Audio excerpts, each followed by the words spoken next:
மூர்த்தி பத்திரத்துறையை கூறு போட்டு வித்து கொண்டிருக்கிறார். கிட்டத்தட்ட வந்து எல்லாமே வந்து பல ஆயிரம் கோடிகள் போகக்கூடிய பூமி. அதை ஃபுல்லா வந்து கோடியை பத்திரம் பண்ணி பட்டா வரையும் எல்லாம் கிளியரா முடிச்சிட்டாங்க. திராவிட மாடல் ஆட்சி 250 கோடிங்கிறது ஆதாரத்தோட தான் நீங்க நான் வீடியோவே உங்களுக்கு தரேன். என் பேசுறதுக்கு வீடியோ பாருங்க. ஆதார டாக்குமெண்ட் இருக்கு. நான் ஒரு வழக்கறிஞர் கூட ஆதாரம்லாம் நான் பேச மாட்டேன், சான்றெல்லாம் பேச மாட்டேன். தமிழக முதலமைச்சர் தேர்தல் நேரத்தில் ஒரு வாக்குறுதி கொடுத்தார். இந்த அட்டையை வைத்து கூட நேரம் யாரும் கேட்க வேண்டாம், அப்படியே வந்து பிளைட் வேகத்துல வந்திருக்கு, நேரம் ரூம் வந்திருக்கேன். நீ நல்லவனா கேட்ட நல்ல விஷயம். இப்ப தமிழக முதலமைச்சர் நல்லா செயல்பட்டாரா? கிடையாது. 3 ஆட்சி காலம் ரொம்ப கேவலமான ஆட்சி. இதுவரை வரலாற்றுல ஒரு மோசமான ஆட்சி, ஹிட்லர் ஆட்சி, இருட்டாட்சி, கருப்பாட்சி, செயல்பட ஆட்சி. நான் வந்து இதை செய்ய வேண்டாம், நான் வந்து இதை பண்ண வேண்டாம், என்கிட்ட ஒரு முறை கொடுத்து பாருங்கடா. சாணி வேற வழியா அரசாங்க விளையாக்கிடுவேன், மாடு வைக்கிறோம் அரசாங்க விளையாக்கிடுவேன், ஆடு வைக்கிறோம் அரசாங்க விளையாக்கிடுவேன், பள்ளிக்கூடமே மொத்தம் இழுத்து முடிடுவேன். இது சாத்தியக்குருண்டா? பணம் கொடுக்கறது என்னுடைய கோட்பாடுல இல்லைன்னு அண்ணாமலை அவர்கள் அதை மாத்திட்டாங்க தலைவன். அதை மாத்திட்டாங்க. அவரு இடத்த பிடிக்கும் தமிழ்நாட்டில், இல்லைன்னா இடத்த பிடிக்க முடியும். ஸ்டாலின், துர்கம்மையார், உதயநிதி, சபரீசன், இந்த 4 பேர், கார்த்தி, இந்த 5 பேரை தாண்டி கட்சி என்ன நடக்குன்னு யாருக்குமே தெரியாது. துரைமுருகனுக்கு தெரியாது, நேரு தெரியாது, ஏவாளுக்கு தெரியாது, யாருக்குமே தெரியாது.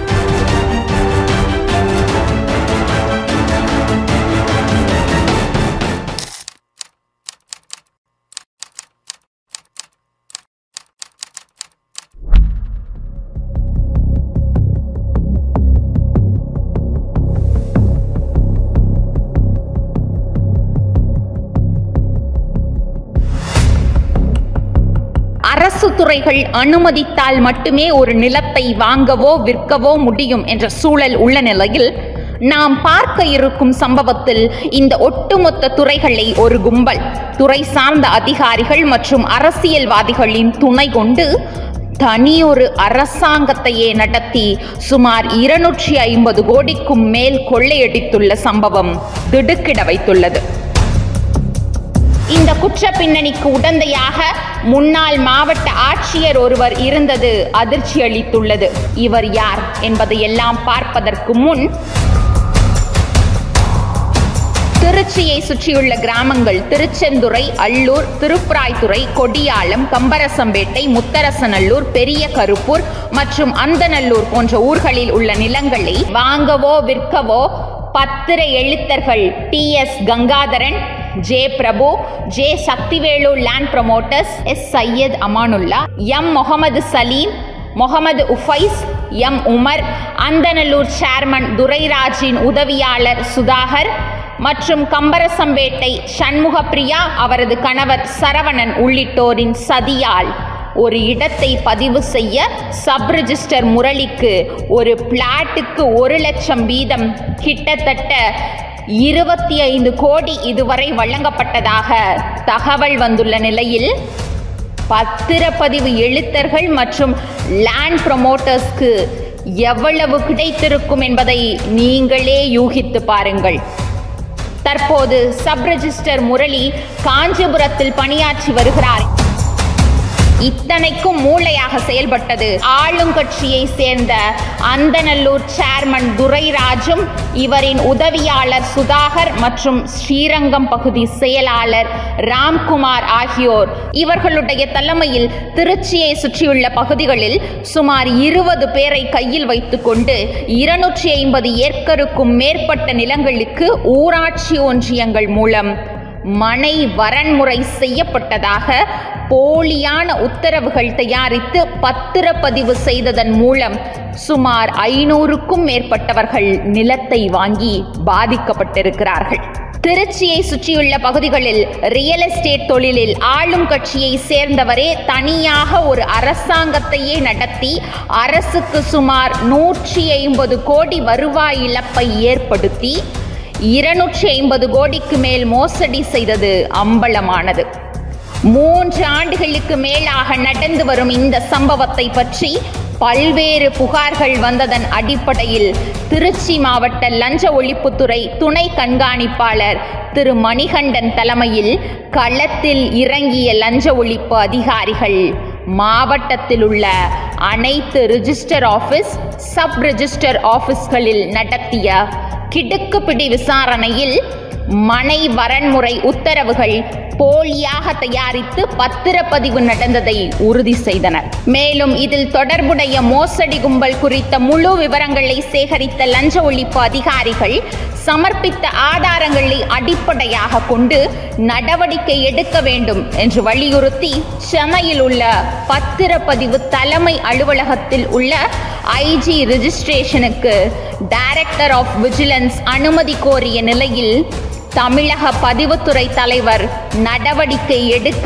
அனுமதி வழங்காமல் 1 வருட காலமாகியும் கிடப்பில் வைத்துள்ளதாக சமூக ஆர்வலர்கள் குமுறுகிறார்கள்.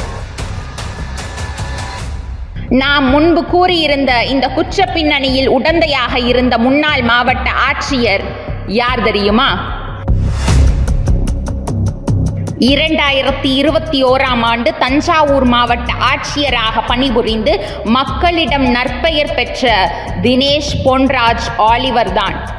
தற்போது தமிழக பதிவுத்துறை தலைவராக பதவி வகிக்கும் இவர் கிட்டத்தட்ட 1 கோடிக்கு மேல் பணத்தை லஞ்சமாக பெற்றுக்கொண்டு குற்றவாளிகளுக்கு சாதகமாக நடவடிக்கை எடுக்க அனுமதி வழங்காமல் இழுத்தடித்து வருவது அதிர்ச்சியை ஏற்படுத்தியுள்ளது.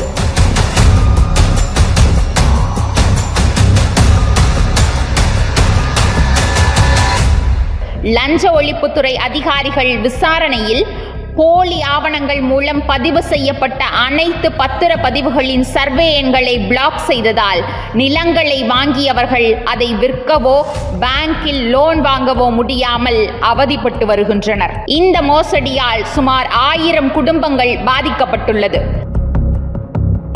இந்த விவகாரம் தொடர்பாக அந்தநல்லூர் வட்டார வளர்ச்சி அலுவலர் திரு சரவணன் 10/2/2023 அன்று உறையூர் சார்பதிவாளருக்கு அளித்த விண்ணப்பத்தில் இனி வரும் காலங்களில் வரன்முறை உத்தரவு பதிவு தபாலில் அனுப்பி வைக்கப்படும் எனவும் அதன் அடிப்படையில் மட்டுமே பத்திரப்பதிவு மேற்கொள்ள வேண்டும் என்றும் குறிப்பிட்டிருந்தார். இதைத் தொடர்ந்து அந்தநல்லூர் பிடிஓ சகுந்தலா சம்பந்தப்பட்ட சார்பதிவாளர் அலுவலகத்தில் எங்களுடைய பெயரை வைத்து போலியான ஆவணங்கள் தயாரித்து எங்களின் கையெழுத்தை போட்டு பத்திரங்கள் பதிவு செய்து விட்டார்கள் என்று திருச்சி ஜாயின்ட் 3 சார்பதிவாளரிடமும் லஞ்ச ஒழிப்புத்துறை டிஎஸ்பி மற்றும் கலெக்டரிடமும் புகார் அளித்துள்ளார். இப்படி ஊரை அடித்து உலையில் போட்ட கதையாக ஆளும் கட்சியை சேர்ந்தவர்களும் முன்னாள் மாவட்ட ஆட்சியராக இருந்தவரும் சப் ரிஜிஸ்டர் பத்திரப்பதிவு எழுத்தர் மற்றும் 20க்கும் மேற்பட்ட தனிநபர்கள் சேர்ந்து தனி அரசாங்கத்தை நடத்தியதை வெளிச்சம் போட்டு மக்கள் உங்கள் முன் சமர்ப்பித்துள்ளோம். ஒரு நிலத்தை வாங்குவதற்கு முன்பு அந்த நிலத்தின் விவரங்களை நன்கு அறிந்து கொண்டு பின்பு சரியான ஆவணங்களோடு முறையாக நிலத்தை வாங்கினால் எந்த சிக்கலிலும் மாட்டிக்கொள்ளும் அபாயம் ஏற்படாது. இப்படி குறுக்கு வழியில் சென்று நிலத்தை வாங்கினால் நாம் எதிர்பாராத விளைவுகளை சந்திக்க நேரிடும். இந்த பதிவை பார்த்த அனைவருக்கும் சற்று ஆச்சரியத்தையும் ஏன் பீதியை கூட ஏற்படுத்தி இருக்கலாம். எதுவாக இருந்தாலும் மக்களுக்கு விழிப்புணர்வு ஏற்படுத்துவதே எங்கள் நோக்கம். இந்த வீடியோவை அனைவருக்கும் பகிரவும். உங்கள் கருத்துக்களை கமெண்ட் பண்ணுங்கள். நன்றி. ஜாம்பவான் நேயர்களுக்கு பிரபாகரனின் அன்பு வணக்கம். இன்றைய அரசியல் அரங்கம் நிகழ்ச்சியில் நம்மோடு இணைந்திருக்கக்கூடிய சிறப்பு விருந்தினர் ஐபிடிஎஸ் திருநாவுக்கரசு அவர்கள். வணக்கம் சார். வணக்கம் என் தமிழ் தாய் உறவுகளுக்கு. சார், இன்றைக்கு பேசக்கூடிய ஒரு முக்கியமான விஷயம் அப்படின்னா, செந்தில் பாலாஜி அவர்கள் குறித்து நமக்கு தெரியும். இன்னும் சிறையில் இருக்கிறார். ஒரு முறைகேடு செய்தார் அப்படின்னு சொல்லிட்டு அவர் மீது குற்றம் சாட்டப்பட்டிருக்கிறது. இன்றைக்கு அதே மாதிரி அமைச்சர் பத்திரப்பதிவுத்துறை அமைச்சர் மூர்த்தி அவர்கள் மீது ஒரு குற்றச்சாட்டு எழுந்திருக்கிறது. நிறைய முறைகேடுகள் பத்திரப்பதிவுத்துறையில் நடக்குது அப்படின்னு சொல்றாங்க. என்ன மாதிரியான விஷயங்கள்லாம் நடந்திருக்கிறது? மூர்த்தி என்ன தவறுகள்லாம் செய்திருக்கிறார்? மூர்த்தி பத்திரத்துறையை கூறு போட்டு விற்று கொண்டிருக்கிறார். அதாவது ரிஜிஸ்டர் கையில் எடுத்துகிட்டு டிஆர் கையில் போட்டு ஐஜியை போட்டுக்கிட்டு தமிழ்நாடு முழுக்க எந்தெந்தக்கெல்லாம் அரசாங்க சொத்துக்களை வந்து இது பண்ண முடியுமோ, கரையம் பண்ணி இது பண்ண முடியுமோ அந்த வேலைகளை அதிகமாக செய்கிறாங்க. எடுத்துக்காட்டு திருச்சியில் நான் பேசின பிறகு ஒரு வீடியோ விடுறோம் பார்த்துங்க. திருச்சியில் கிட்டத்தட்ட 250 கோடி ஒரு மாவட்ட ஆட்சி உதவியோடு வந்து முறைகேடு செய்யப்பட்டிருக்காங்க. அதுக்கடுத்து நாமக்கல் ராசிபுரம், உதாரணத்துக்காக சொல்கிறேன், ராசிபுரம் தாலுக்காவில் அங்கே வந்து கிட்டத்தட்ட வந்து 1000 ஏக்கர்ஸ் வந்து பார்த்திங்கன்னா பூமிதான போர்டுடைய சொத்து ட்ரஸ்ட் கிட்டத்தட்ட 150 வருஷத்துக்கு முன்னே இருந்த ட்ரஸ்டுடைய சொத்து. அந்த ட்ரஸ்ட் இல்லை. அந்த இருந்த சர்வே நம்பரில் இருக்க 47 சர்வே நம்பரு அம்மானி கிராமம் இப்படி இருக்கிற பஞ்சாயத்தில் இப்படி எல்லாம் நிறைய இடங்களை பார்த்தோன்னா கிட்டத்தட்ட வந்து எல்லாமே வந்து பல ஆயிரம் கோடிகள் போகக்கூடிய பூமி. அதை ஃபுல்லாக வந்து போடியை பத்திரம் அடி பண்ணி பட்டா வரையும் எல்லாம் கிளியராக முடிச்சிட்டாங்க திராவிட மாடல் ஆட்சியில். ஸோ அப்படின்ற போது தமிழகம் முழுக்க சிறுபம்புதூரில் ஒரு இடத்துல அரசாங்கத்துக்கு உட்பட்ட சொத்தை வந்து அதை வந்து குறைவான மதிப்பீட்டுக்கு தனியார் நிறுவனத்துக்கு கொடுக்கப்பட்டிருக்காங்க. இப்படி ஏகப்பட்ட முறைகேடுகள் செய்யப்பட்டக்கூடிய நபர். மாதத்தை 10ஆம் தேதி ஆனால் கரெக்டாக கல்லா வசூல் செய்து கொடுக்கக்கூடிய ஒரு நபரும் கூட.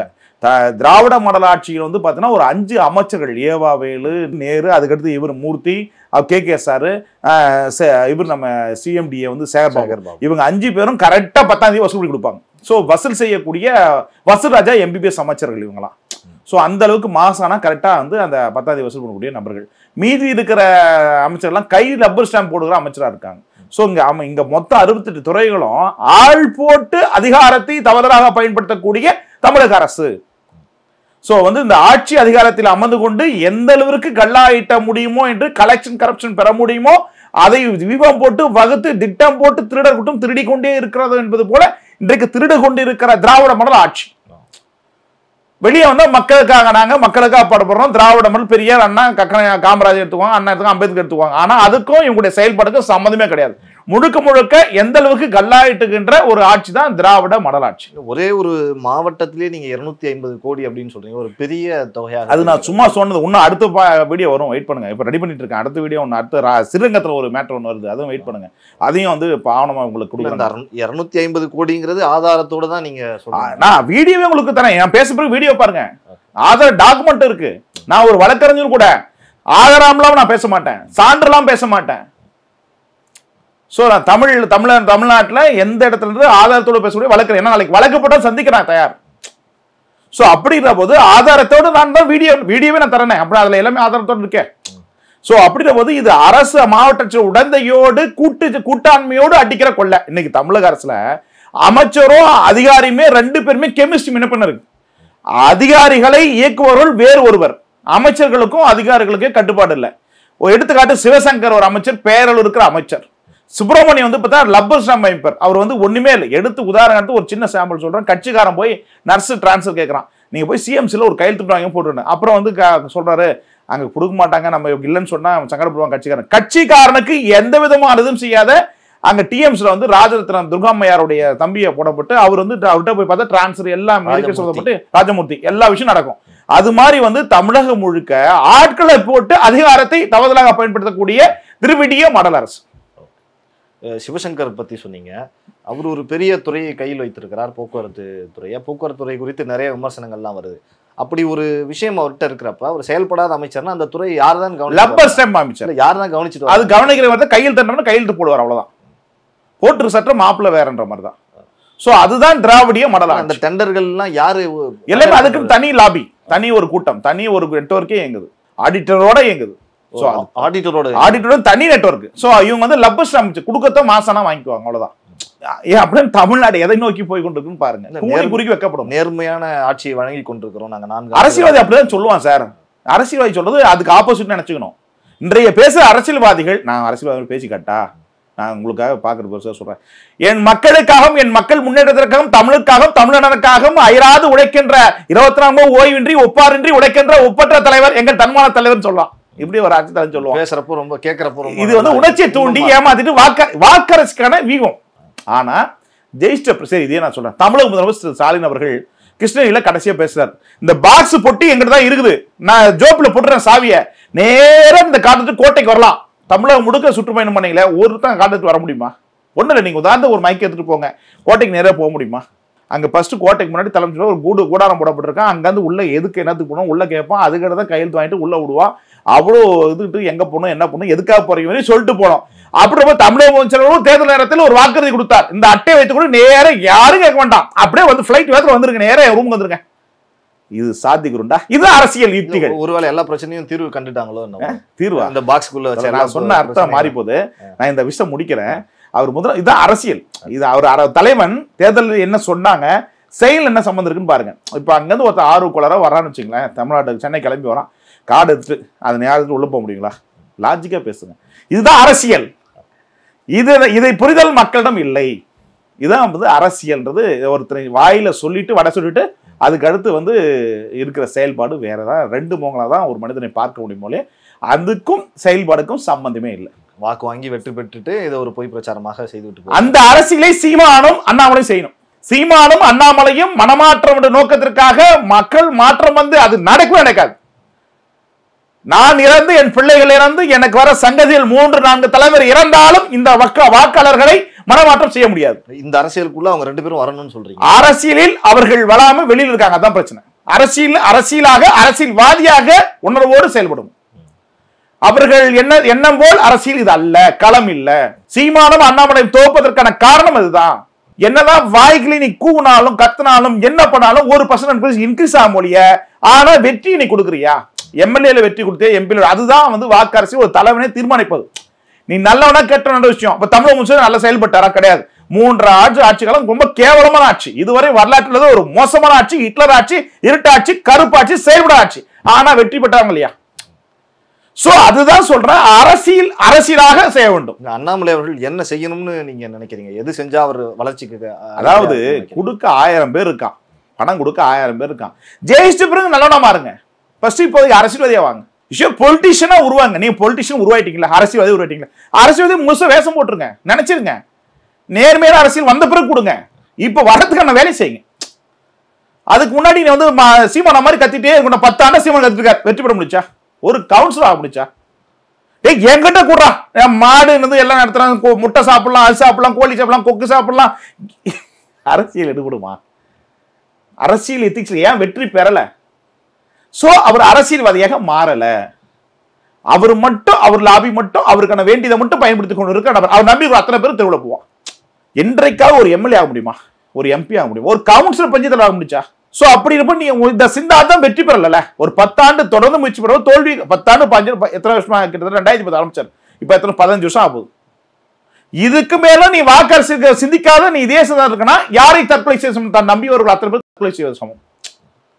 ஏன்னு சொன்னா அவனுக்கு அரசியல் புரிதலை நீ விதைக்கிறாய், மொழி உணர்வை விதைக்கிறாய், தமிழ் உணர்வை விதைக்கிறாய், உணர்ச்சியை தூண்டுகிறாய், எண்ணங்களை உருவாக்குறாய், இயக்கங்களை உருவாக்குறாய், கனவை உருவாக்குறாய். அதை நினைவாக்க அரசியல் வாக்கரசியல் வெற்றி பெறக்கூடிய விஷயம் என்ன? சிந்திக்க வேண்டிய விஷயம் இல்லையா? உணர்ச்சி நான் வந்து இதை செய்ய வேண்டா, நான் வந்து இதை பண்ண வேண்டா, என்கிட்ட ஒரு முறை கொடுத்து பாருங்கடா. சாணி வேற வழியா அரசாங்க விளையாக்கிடுவேன், மாடு வைக்கிறோம் அரசாங்க விளையாக்கிடுவேன், ஆடு வைக்கிறோம் அரசாங்க விளையாக்கிடுவேன், பள்ளிக்கூடமே மொத்தம் இழுத்து முடிடுவேன். இது சாத்தியக்கூறு உண்டா? இதை மனமாற்றம் செய்கிறார். ஆனா மனமாற்றம் வாக்காக மாறுதா? வாக்கு அரசியலுக்கு எடுபடலன்னு சொல்றீங்க. அதை எத்தனை வருஷம் புரிஞ்சுவீங்க? 15 வருஷம் ஆயும் புரிஞ்சுக்கலாம்னா இன்னும் எப்பதான் புரிஞ்சுக்க போறீங்க? அதுதான் தோல்வி. அதை போல் அண்ணாமலையும் இருக்க இல்லாமல் மனமாற்றம் ஏற்பட்டு இன்னைக்கு பேன் இண்டியா லீடர், தேசிய அளவில் ஒரு தலைவர். களத்தை எங்க என்ன விட்டுறாருல்ல, களத்தை நன்கு படித்தவன் தான் தலைவன். நீங்க மாங்மான்னு முருகிற மாதிரி சுத்திக்கிட்டு பிள்ளையார மாதிரி நீங்க கோட்டை விட்டுறீங்களா? இங்க வெற்றி பெற வேண்டிய விஷயம் வாய்ப்பு இருக்கு, கண்ணறி தெரியுது, அதை வெற்றி பெற்று போக வேண்டியதானே. யதார்த்த அரசியலுக்குள்ள வரணும், கூட்டணி இந்த மாதிரி விஷயங்கள்லாம் கொஞ்சம் இறங்கி போகணும். Compromise of the politics. Okay, இறங்கி போத்தவல காம்ப்ரமைஸ் ஆஃப் பாலிடிக்ஸ். இது இருந்தா மட்டும் தான் ஜெயிக்க முடியும். இங்க நல்லவனுக்கு இடம் இல்ல, நல்லவன் போல் நடிக்க முடியாத இடம். பாலிடிக்ஸ் சொல்லித்தர சித்தாந்தம் அதுதான். நான் அதுக்காக தப்பா சொல்றேன், தப்பா நினைக்க வேணாம். இருக்கிற அரசியல் இதுதான், தமிழ்நாட்டுடைய அரசியல். இது புரிதல் இல்லாம நம்ம வந்து நல்லது கூட ஆட்சி கொடுப்போம், நல்லவனா இருப்போம், அதுக்கெல்லாம் இடம் இல்லை. அதுக்கு உங்க ஃபேஸ் இல்ல. அப்படி இருந்தா சீமானா மாதிரி ஒரு 8% 10% ஓட்டுவாங்களா? அவ்வளவுதான். அது வெற்றி பெற்று ஆட்சி பிடிக்குமா? ₹1 கூட கொடுக்காம வாக்கு செலுத்தணும் மக்கள், பணம் கொடுக்கறது என்னுடைய கோட்பாடுல இல்லன்னு அண்ணாமலை அவர்கள் சொல்றாங்க. அதை மாத்திட்டாங்க தலைவன், அதை மாத்திட்டாங்க. அவரு இடத்த பிடிக்க முடியும் தமிழ்நாட்டுல, இல்லைன்னா இடத்த பிடிக்க முடியாது. வாக்கு அரசியலை சார் நீ மாங்மானு நல்லது செய்யறேன், கெட்டது செய்யறேன், மக்கள் மாற்றம் வேணும், நாடு உடுப்பணும், எல்லாம் பெஸ்ட். நீ வாக்கு அரசு ஜெயிக்கிறியா? வாக்கு அரசு ஜெயிச்சானே சிஎம், வாக்கு அரசு ஜெயிச்சானே எம்எல்ஏ, வாக்கு அரசு ஜெயிச்சானே எம்பி. அதில் என்ன வெற்றி பெறுதோ அந்த வியூவத்தை வாங்க. ஜெயிச்சிட்ட பிறகு நீ நல்லது கொடுங்க. ஒரு 2000 கோடி 3000 கோடி 5 கோடி செலவு பண்ணுறது தப்பு கிடையாது. கொடுக்க எத்தனையோ நிறுவனம் இருக்கு. அது மாதிரி ஜெயிச்சுட்டு அப்புறம் நல்லது பண்ணுங்க, மனமாற்றம் ஏற்படுத்துங்க. அப்ப ஆட்சி மாற்றத்தில் ஆட்சி நடுவாத்தவங்க மக்கள் உன்னை நம்ப ஆரம்பிக்கிறான். எடுத்த உடனே எப்படி நம்புவான்? இவன் கெடுத்து குடிச்சு வச்சாங்களா, மண்டசலம் வச்சுக்கலாம். திராவிட இயக்கங்கள், அதிமுக திமுக போன்ற இயக்கங்கள் 70 ஆண்டுகளா அவன் மென்டலி இதாக்கி வச்சிருக்கான். அவன் சிந்திக்கவே மாட்டான். ஒருத்தர் சாயற வரையும் எனக்கு வந்து இந்த சூரியன் கட்டுறதுனா ஓட்டு போடுவேன் அப்படின்னு சொல்ற ஒரு கூட்டம். அதை உடைச்சு எப்படி நீ கொண்டு ஜெயிச்சு வந்துட முடியும்? சீமானும் அண்ணாமலையும் அரசு தோப்பதன் காரணம் என்ன? What of reason of the politics failure. So இவருடைய சித்தாந்தம் அரசியல்வாதியாக மாறாதாங்க பிரச்சனை. அது மாறினால் அவர்கள் பிழைப்பார்கள், இல்லைன்னா பிழைக்க மாட்டாங்க. இறுதியா ஒரே ஒரு கேள்வி. மூர்த்தி அவர்கள் பத்திரப்பதித்துறை அமைச்சர்ல நம்ம பேச தொடங்கணும், அங்கேயே நான் வரேன். அவர் செந்தில் பாலாஜிக்கு ஏற்பட்ட நிலைமை அமைச்சர் மூர்த்தி அவர்களுக்கும் ஏற்படக்கூடிய வாய்ப்பு இருக்கா? 100% வாய்ப்பு இருக்கு. ஏன்னா ரவுடிஸ் அரசியல் செய்யக்கூடிய நபர் மூர்த்தி அவர்கள். படிக்காத ஒரு காட்டா அமைச்சர், படித்தர் அல்ல, படிக்காத ஒரு காட்டுத்தனமான ஒரு அமைச்சர். ஸோ அப்படிங்கும்போது காட்டுத்தனமாக அடிக்கிற ஒரு அமைச்சர், மாதத்து 10ஆம் தேதினா கரெக்டாக வசூல் செய்ய கொடுக்குற அமைச்சர், தெளிவாக ஒரு பத்திரப்பதித்துறை எந்த அளவிற்கு சுட்ட முடியுமோ அந்த அளவிற்கு 24 மணி நேரம் திட்டம் போட்டு வளர்ச்சியை கொடுக்குற ஒரு அமைச்சர். நாட்டு வளர்ச்சியில் பத்திரப்பதித்துறையில் அவர் வருமானக்கான வளர்ச்சி, அதை அந்த அதிகாரத்தை பயன்படுத்தி கொண்டு மறைமுகமாக எவ்வளவு கையூட்டு பெற முடியுமோ அதுக்கான விஷயங்களை மட்டும் செயல்படுகின்ற ஒரு துறை பத்திரப்பதிவுத்துறை. இதுதான் நம்முடைய நாட்டுடைய சாபக்கேடு. நாடும் நாட்டு மக்களும் உருப்படாமல் போகிறதுக்கு இந்த நல்லாட்சி தான் சான்று, நற்சான்று. மக்கள்லாம் சிரிப்பாக இருக்காங்க, செழிப்பாக இருக்காங்க, மேடையில் பேசிட்டு வந்துட்டு கீழே வந்து இங்கே வந்து பார்த்தீங்கன்னா பின்னாடி வந்து லாபிகள் மட்டும் தான் நடக்குது. மதுரையிலேயே பிடிஆருக்கும் அவருக்கும் பிரச்சனை இருக்கு அப்படின்னு அது பிடிஆர் சொல்லி முடிஞ்சு போச்சுங்க. பிடிஆர் வந்து டம்மி பீஸ் ஆகிட்டார், அதுக்கு மேலே வந்து இடம் முடியாது. திமுகவுக்கு நிறைய பேருக்கு என்ன நடக்குதுன்னு தெரியாதுங்க. நீங்கள் ப்ராக்டிக்கலாக புரிஞ்சுக்கணும். எல்லாம் கட்சிக்காரெல்லாம் தெரியும், திமுக தெரிய மாட்டாங்க. ஸ்டாலின், துர்கம்மையார், உதயநிதி, சபரீசன், இந்த 4 பேர், கார்த்தி, இந்த 5 பேரை தாண்டி கட்சி என்ன நடக்குன்னு யாருக்குமே தெரியாது. துரைமுருகனுக்கு தெரியாது, நேருக்கு தெரியாது, ஏவாளுக்கு தெரியாது, யாருக்குமே தெரியாது. இதுதான் தட்ஸ் a fact of திராவிட கட்சியினுடைய நிலைமை. இன்றைய நிலைமை. ஒரு காலத்தில் கலைஞர் இருக்க போது அண்ணா அறிவாலயத்தில் உட்காந்துக்கிட்டு 10 பேர் உட்காந்துவாங்க, பேசுவார், நக்கல பேசுவார், அது வெளியே கசியும், அது ஒரு செய்தியாக வரும், பேசுவாங்க, அது ஒரு இதாகும். பட் இங்கெல்லாம் அப்படி இல்லை. தமிழக முதலமைச்சர் நேராக அறிவாலயத்துக்குள்ளே போவார், போயிட்டாருன்னா உள்ள ஒரு ரூம் இருக்கு, உட்காந்துட்டு ஃபோனுங்கெல்லாம் பேசிட்டு என்ன விஷயம்லாம் முடிச்சுட்டு அப்புறம் கிளம்புறதுக்கு முன்னாடி வெளியே வந்து உட்காந்துட்டு அப்படியே ஒரு டீ சாப்பிட்டு வர்ற கட்சிக்காரன் வந்து ஒரு ஃபோட்டோ போஸ்ட் கொடுத்துட்டு அதுக்கடுத்து அப்படியே வெளியே வந்து வீட்டுக்கு கூடாது. இதுதாங்க அறிவாலயத்தில் நடக்கிறது. என்ன நடக்குன்னு யாருக்குமே தெரியாதுங்க. அப்புறம் அதே தலைவர் வந்து காரில் கூட வருவாங்க, அவங்க அதுக்கு ஆளில் உட்காந்துவாங்க, திரும்ப அந்த ஆளில் வரும், மறுபடியும் காரில் உட்காந்து போவாங்க, அவ்வளோதான். உள்ள எதுவுமே இருக்காது. தினேஷ்க்கும் அவருக்கு தான் தெரியும். தினேஷ் கூட தெரியாது. தினேஷ் வந்து ரப்பர் ஸ்டாம்ப், அதாவது ப்ரோக்ராம் ஆர்கனைசர், வேற ஒன்றும் கிடையாது. மெயின் முழுக்க 4 பேர் தான். 4 பேரை தாண்டி கட்சி ஆட்சியில் என்ன நடக்கின்ற விஷயம் யாருக்குமே தெரியாது. இதுதான் வந்து இன்னைக்கு திராவிட கட்சியினுடைய நிலைமை. இது புரியாம வந்து பெரியாரு அண்ணா அப்படின்னு சொல்லிட்டு ஏமாந்து போறோம் தான் தொண்டனுடைய நிலைமை. பார்ப்போனே பத்திரப்பதித்துறை அமைச்சர் ஊழல் குறித்து சொல்லியிருக்கீங்க, நிறைய அரசியல் விஷயங்கள் பேசியிருக்கோம். வேறொரு நிகழ்ச்சியில் உங்களை சந்திக்கிறேன். ரொம்ப நன்றி.